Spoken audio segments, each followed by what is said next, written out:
નમસ્તે, ચિકિત્સાસ કિચનમાં તમારું હાર્દિક સ્વાગત છે।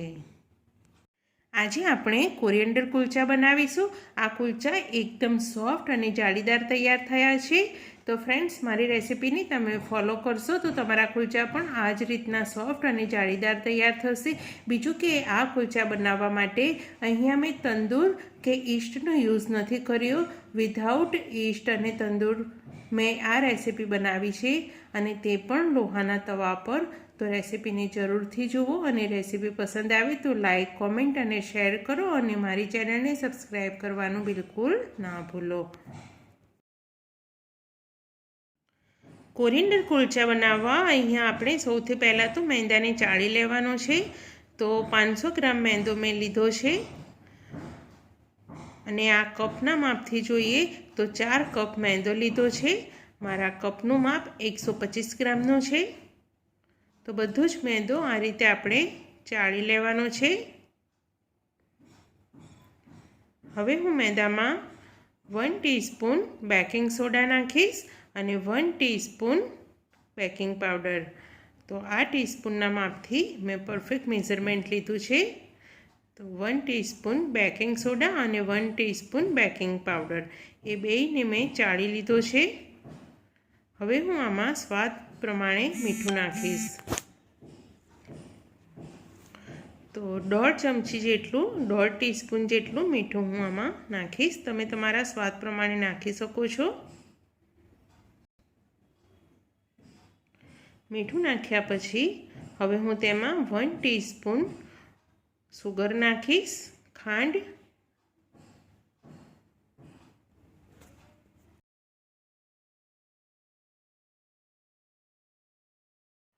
હવે આપણે એને સારી રીતે મિક્સ કરી લેવાનું છે। તો હું આ રીતે ચમચીની મદદથી તેને સારી રીતે મિક્સ કરીશ। હવે હું તેમાં અડધો કપ ફ્રેશ દહીં નાખીશ। ફ્રેન્ડ્સ, આમાં આપણે ખાટું દહીં યુઝ નથી કરવાનું, ફ્રેશ દહીં યુઝ કરવાનું છે। તો અડધો કપ દહીં નાખ્યા પછી 1/4 કપ હું અહીંયા કુકિંગ ઓઇલનો યુઝ કરીશ। તો કુકિંગ ઓઇલ આપણે જે ઘરમાં યુઝ કરતા હોય રેગ્યુલર તે નાખી શકીએ છીએ। અહીંયા હું રિફાઇન્ડ ઓઇલનો યુઝ કરીશ। તો દહીં અને ઓઇલ નાખ્યા પછી આપણે તેને સારી રીતે મિક્સ કરી લેવાનું છે। તમે જોઈ શકો છો કે લોટ, દહીં, તેલ બધું જ સારી રીતે મિક્સ થઈ ગયું છે। તો હવે હું તેમાં 9 શેકું ગરમ કરેલું પાણી નાખતી જઈશ અને એનો લોટ બાંધીશ। એકદમ ગરમ પાણી આપણે નથી લેવાનું, 9 શેકું ગરમ પાણી લેવાનું છે। તો થોડું થોડું પાણી નાખતા જવાનું છે અને આને લોટને બાંધતા જવાનું છે। આ લોટ થોડો સોફ્ટ હોય છે। રોટલીનો જે લોટ આપણે બાંધીએ છીએ તેના કરતાં આ થોડો વધારે સોફ્ટ બાંધવાનો છે। તો આ રીતે થોડું થોડું પાણી નાખતા જઈશું અને આપણે એક સોફ્ટ લોટ તૈયાર કરીશું।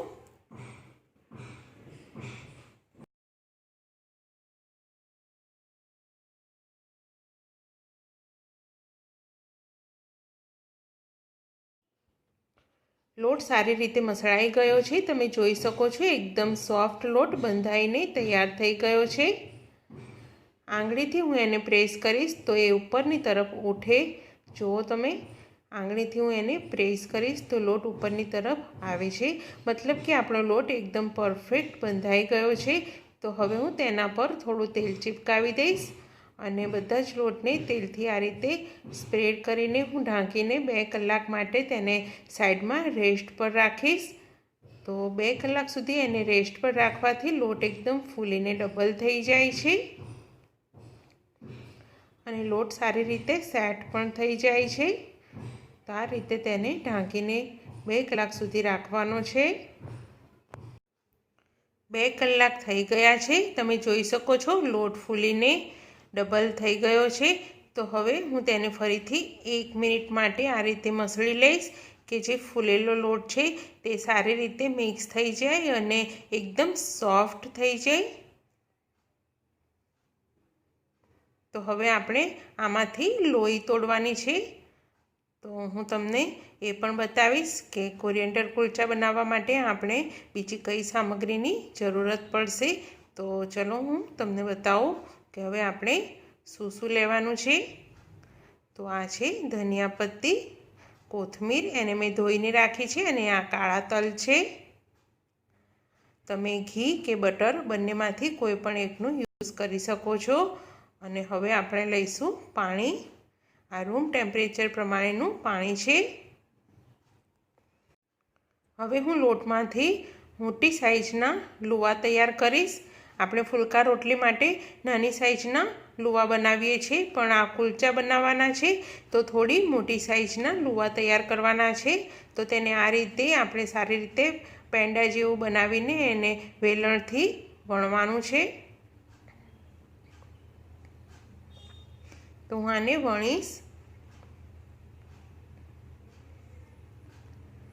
થોડું વણાઈ જાય પછી તેના પર આપણે કાળા તલ સ્પ્રેડ કરવાના છે.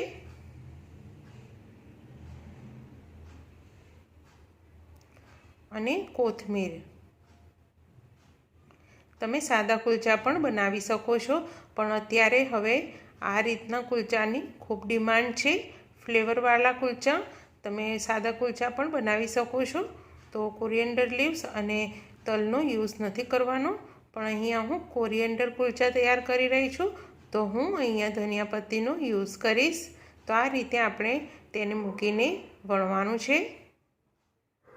આ હું લંબગોળ વણીશ.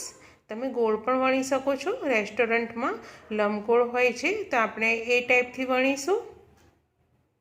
અને બધી જ સાઈડથી એક જ સરખું વણવાનું છે. કોઈ એક જગ્યાએ જાડું અને એક જગ્યાએ પાતળું હોય એ રીતે આપણે નથી વણવાનું. તો આ વણાઈ ગયું છે. તો હવે હું તેને ઉલટાવી દઈશ હાથથી પકડીને આ રીતે. અને પાછળના ભાગે આપણે આ રીતે બ્રશની મદદથી પાણી લગાવવાનું છે. તમે આંગળીથી પણ લગાવી શકો છો.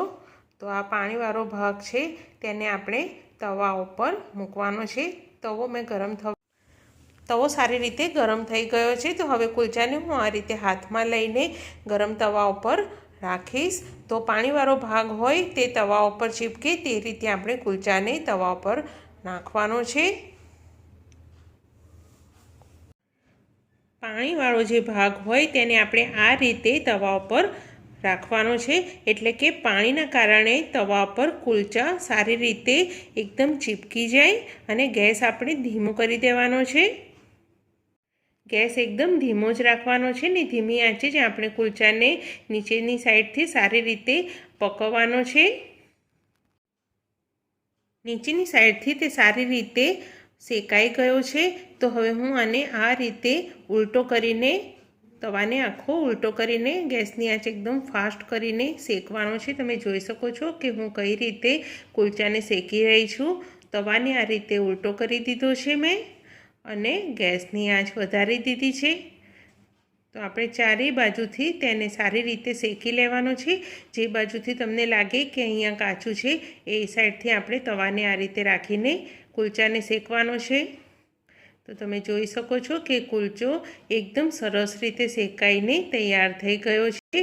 નીચેની સાઈડથી પણ તમે જોઈ શકો છો પરફેક્ટ શેકાઈને તે તૈયાર થઈ ગયો છે. તો હવે હું કુલચાને એક ડીશમાં લઈ લઈશ, અને આ જ રીતે આપણે બધા જ કુલચાને બનાવવાના છે.